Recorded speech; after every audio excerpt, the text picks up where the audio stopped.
Olá, pessoal, tudo bem? Começando mais uma aulinha nossa. Semana passada eu não coloquei nenhuma aula por causa das provas, e essa semana a gente já começa na primeira aula já com uma atividadezinha para vocês irem se habituando, tá? Eu vou compartilhar a minha tela e a gente já vai começar.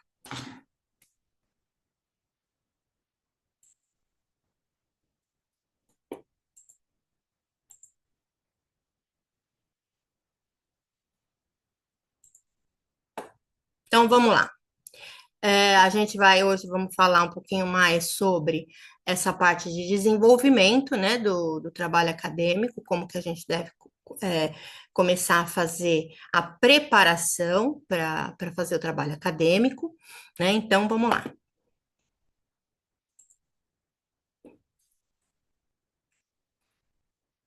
Vamos continuar falando da estrutura do trabalho. Eu já falei um pouquinho sobre estrutura na aula passada, sobre a estrutura do trabalho acadêmico, resumo e todas as partes que tem que ter.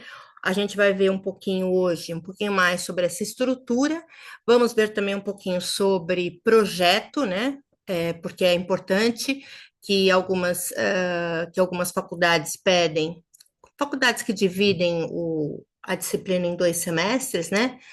TCC 1 e TCC 2, geralmente no TCC 1 eles fazem o projeto e no TCC 2 eles finalizam esse trabalho acadêmico. Vamos começar falando hoje sobre a documentação que a gente tem que separar para fazer uma pesquisa, né?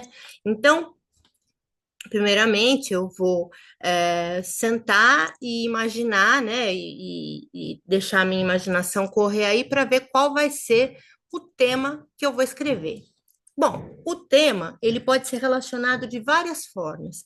Ou é um tema que você precisa escrever porque é o tema de algum congresso, é o tema de alguma revista, ou porque é um tema que o professor está pedindo, é um tema relacionado com aquela disciplina, né? Então, existem várias formas da gente escolher esse tema.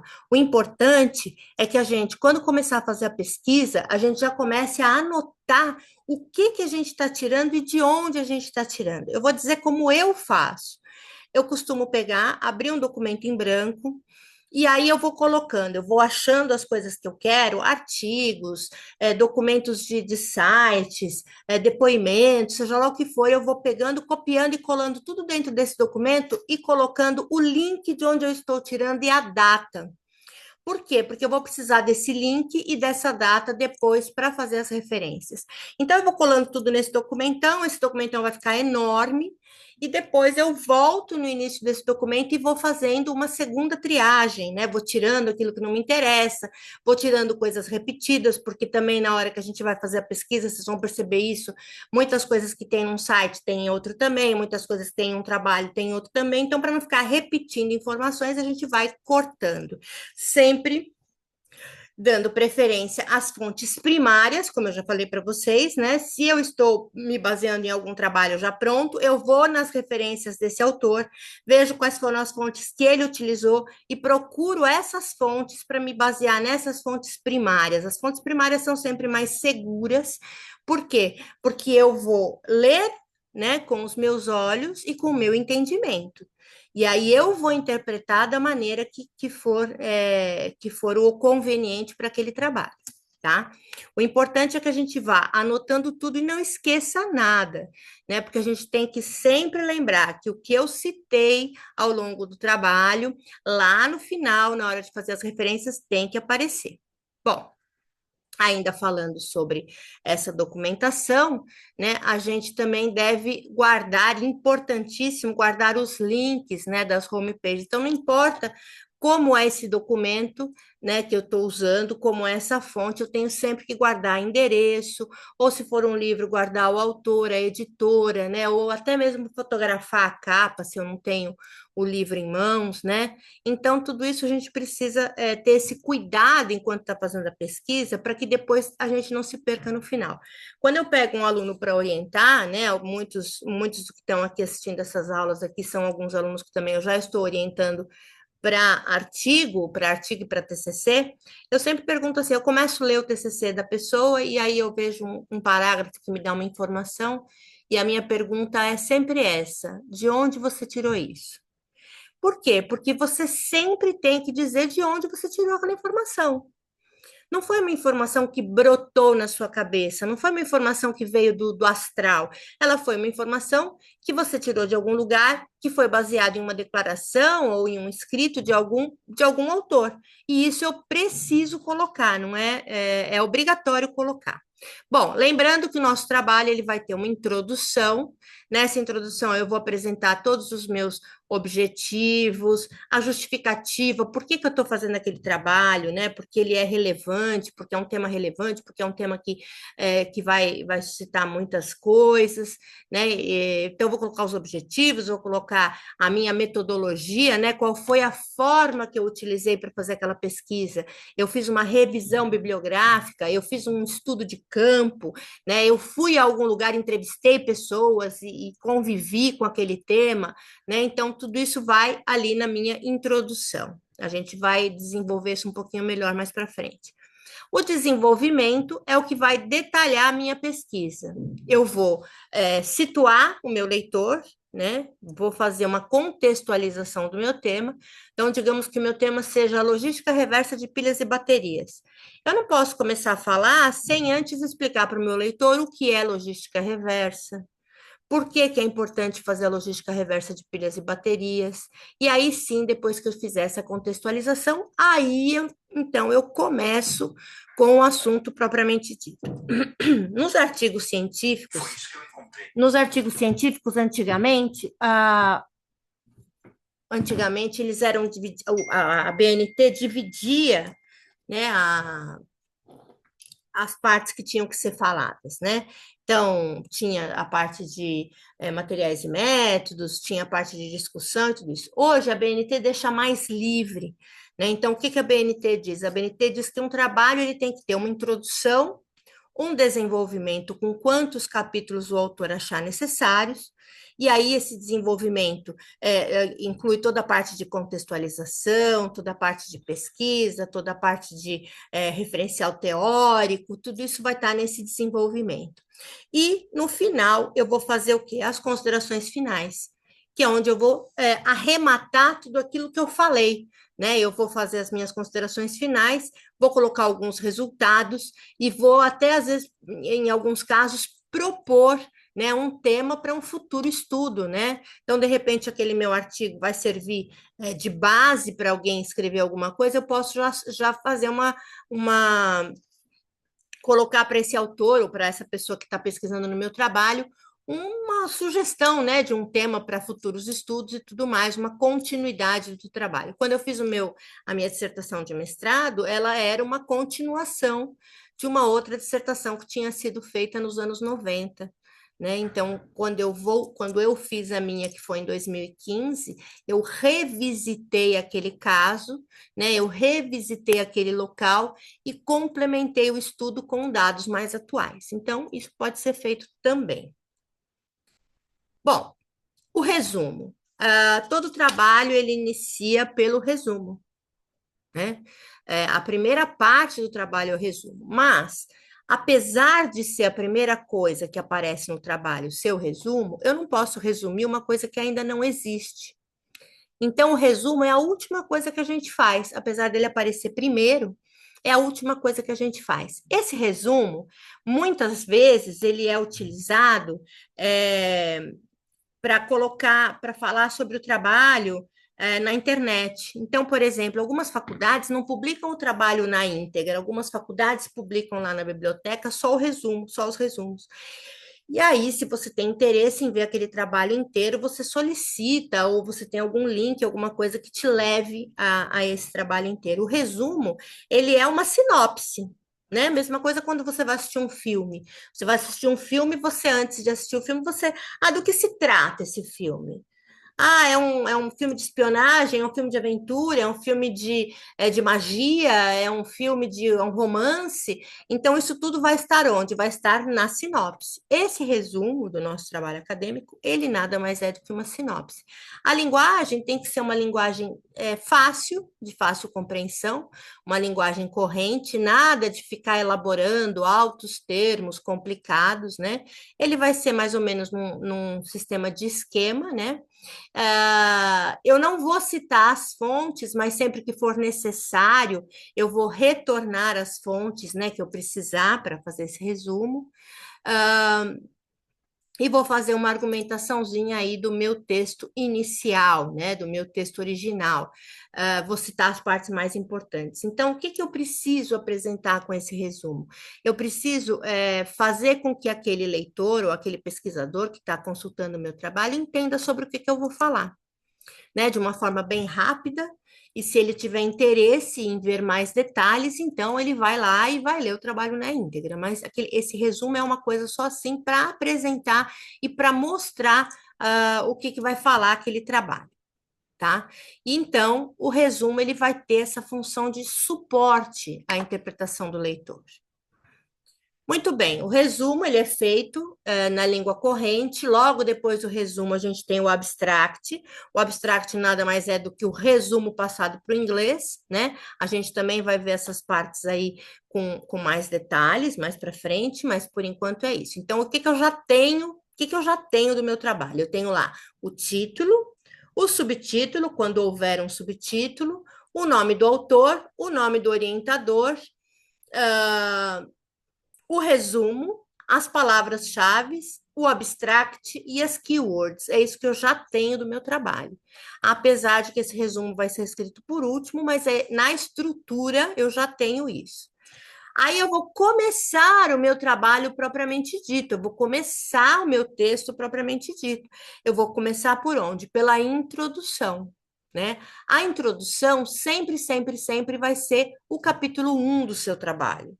Sempre vai ser o 1. Por quê? Porque a BNT ela determina que são numerados os elementos textuais de um trabalho. E a gente já viu que introdução, desenvolvimento e considerações finais são elementos textuais. Dessa forma, a introdução sempre vai ser o número 1, tá? E quando eu ponho introdução, não tem ponto, não é um ponto introdução, não é um tracinho introdução, é só um espaço introdução, tudo em letra maiúscula, né? Conforme a gente também vai ver posteriormente aí nas definições da formatação. Muito bem, aqui eu tenho um exemplo de como fica lá no final as referências, então vejam, né? Deixa eu pegar aqui o meu ponteiro, meu apontador laser. Então vocês percebem aqui, ó, referências. A Scioli, Ana et al., Marcas de Valor no Mercado Brasileiro, Rio de Janeiro, Senac 2003, 105 páginas. Então eu já vejo por essa forma que tá essa referência, isso daqui é um livro. Et al. Significa que a Ana escreveu com mais de 3 autores. O título do livro é Marcas de Valor no Mercado Brasileiro. A editora é a editora Senac e ela fica no Rio de Janeiro. O ano que escreveu foi 2003 e ele tem 105 páginas. Isso é uma referência que está citando um livro. Então, eu usei esse livro para fazer a minha pesquisa e ele vai aparecer nas referências. O segundo já é um site. Olha aqui, Casa do Tipo. Casa do Tipo é o nome do site. A matéria que está dentro do site, né, a postagem que eu usei se chama Marca, Identidade, Termos e Títulos, é o título da postagem, e aí ela tem um subtítulo, ó, uma questão de referência. Aí ele vem logo em seguida, disponível em. O que que é esse disponível em? É onde ele está. Qual é o link que ele está aparecendo? Essas chavinhas, esse sinalzinho de maior e menor que ia antes e no final do endereço, não existem mais. A BNT tirou, tá? Excluiu. E aí vem lá, acesso em 20 de fevereiro de 2007. Foi quando eu acessei essa página para fazer aquela pesquisa. Então, tudo que tiver nessas referências vai ter que estar citado ao longo do meu trabalho. A Scioli não aparece lá? Em algum determinado momento do meu trabalho, eu escrevi assim, de acordo com a Scioli 2003, tal, tal, tal, tal, tal, tal. Né? E aí ela tem que aparecer lá no final como a Scioli, né? Conforme eu já falei. Olha, vejam o documento, né? O documento, deixa eu tirar isso daqui. O documento ele vai ter margens. A margem superior tem 3 centímetros, a margem esquerda tem 3 centímetros, a margem inferior e a margem direita tem 2 centímetros. Tá? O documento, o trabalho vai ser inteirinho com essa padronização de margens. Tá? O template que a gente manda, o template que o Foteclog faz, já vem com essas margens, já vem facilitado nesse sentido. Muito bem. As referências podem ser feitas nesse site que se chama MORE, M-O-R-E. MORE é Mecanismo Online de Referências. Esse site foi desenvolvido pela Universidade de Santa Catarina, pela bibliotecária e por um rapaz ali da TI. Né? Ele foi desenvolvido justamente para nos auxiliar na hora de ter que listar tudo aquilo que nós utilizamos para um trabalho. Ele é um site muito descomplicado, nós vamos ter uma aula só sobre ele, e vamos, inclusive, fazer uma atividade só sobre ele, né? Então, esse site aí, ele veio salvar a vida da gente, porque eu me lembro de época de eu ter feito trabalho acadêmico, vai levar, sei lá, um mês para fazer um artigo e levar 2 semanas fazendo referência.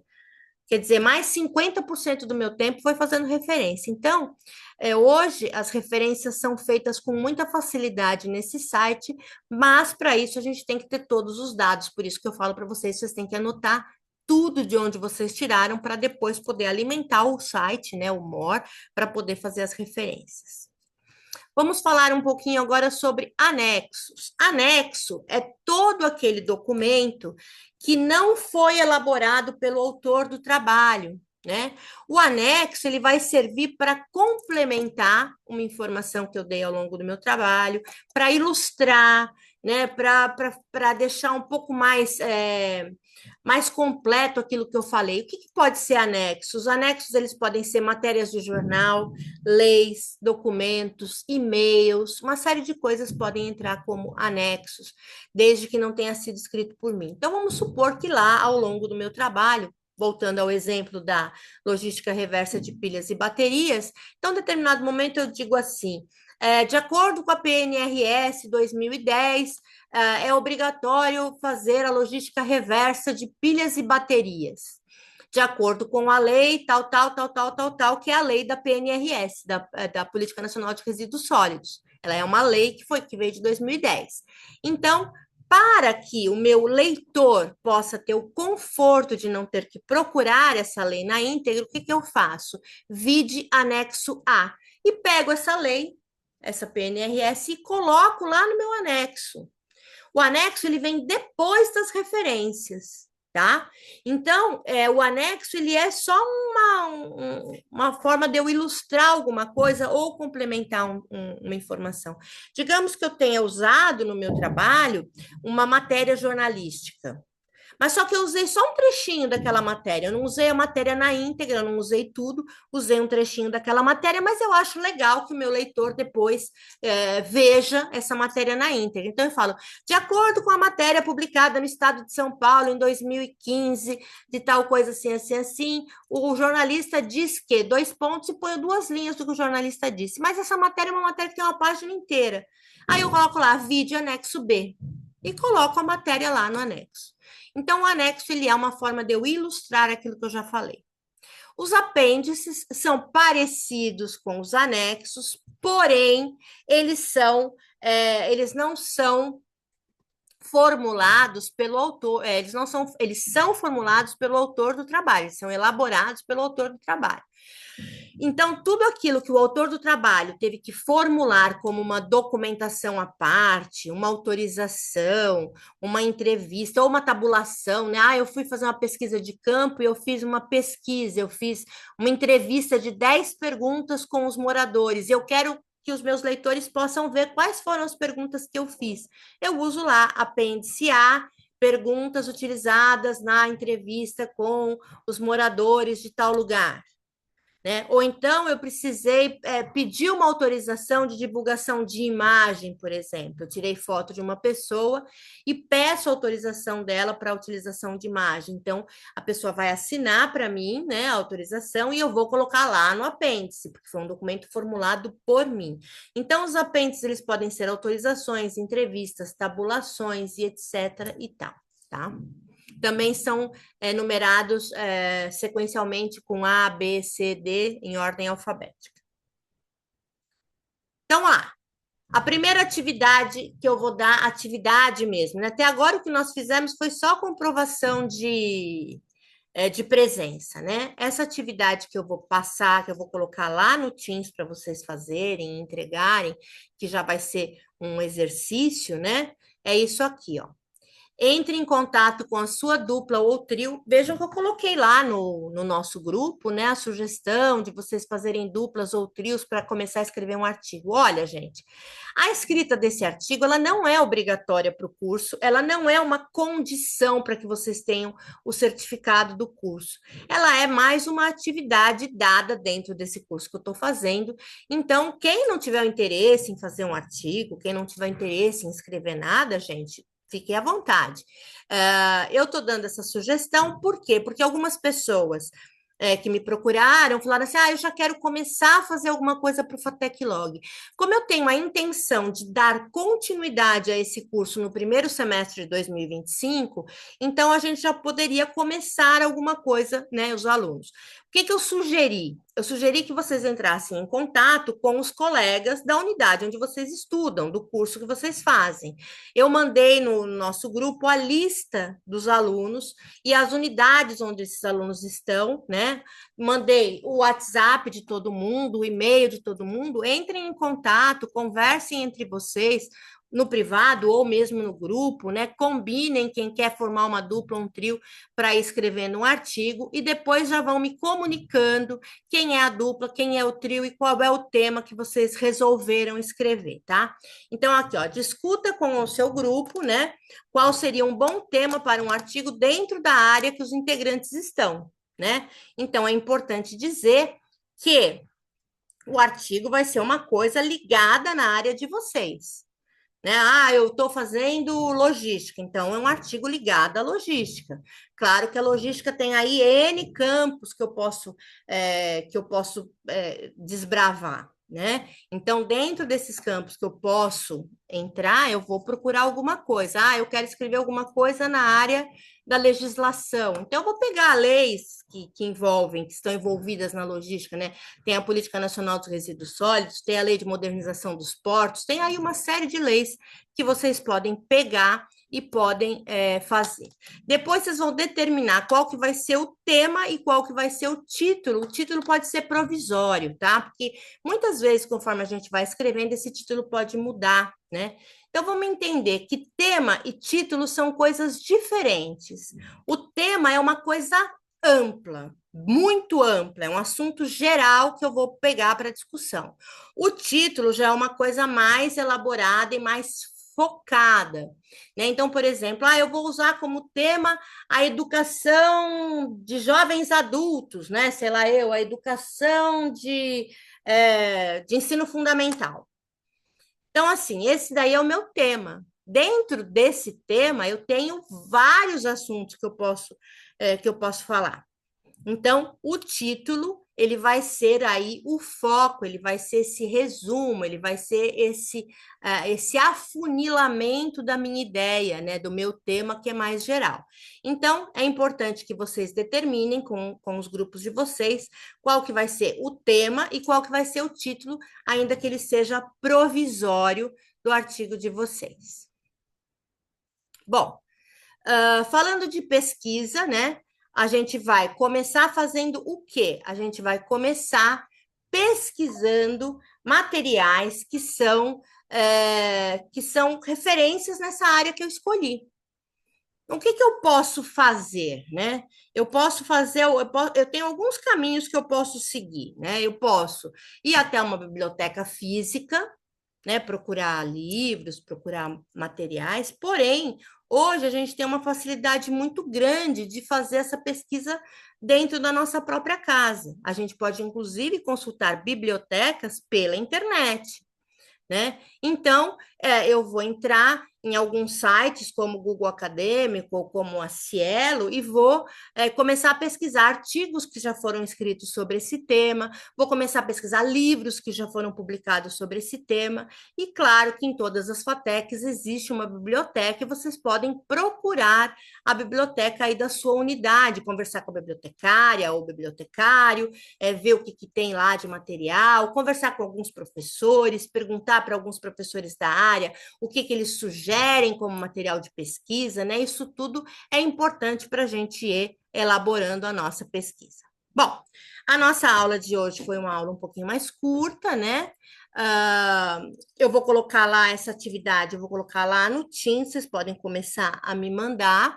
Logo na sequência, eu já vou colocar essa aula no YouTube e já vou gravar a próxima, né? Como na semana passada a gente ficou sem aula, né? Então, essa semana eu vou tirar esse atraso aí, já publicando as aulas para vocês poderem fazer os exercícios. Qualquer dúvida que vocês tiverem, entrem em contato comigo, me procurem lá, pode deixar comentário no próprio vídeo no YouTube, ou pode me mandar no WhatsApp, né? E eu estou aí à disposição para esclarecer as dúvidas que vocês tiverem com relação aos trabalhos de vocês ou com relação ao assunto que a gente está vendo. Tá bom, pessoal? Desejo a todos aí uma boa aula, uma boa pesquisa, e se precisarem de material de alguma coisa, joguem lá no grupo, ou perguntem para mim, ou procurem um professor que sempre vai estar aí disposto a ajudar vocês. Até a próxima, pessoal. Muito obrigada.